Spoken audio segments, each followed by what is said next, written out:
Numele meu este Cristina Sandu Deacu, sunt medic primar radiolog cu competență în ecografie, computer tomografie, rezonanță magnetică și supra-specializare în senologie.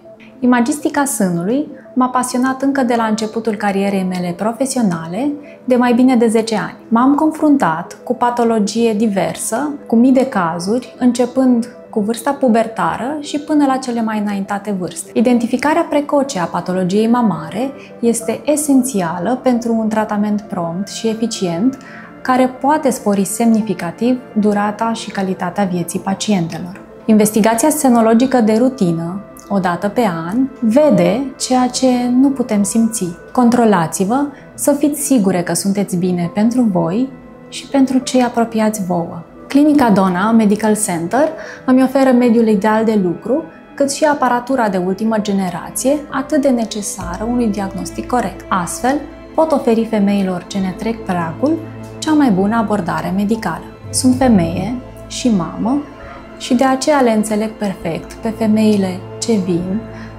cu teama de a nu avea probleme și sunt bucuroasă ori de câte ori le pot spune: sunteți bine.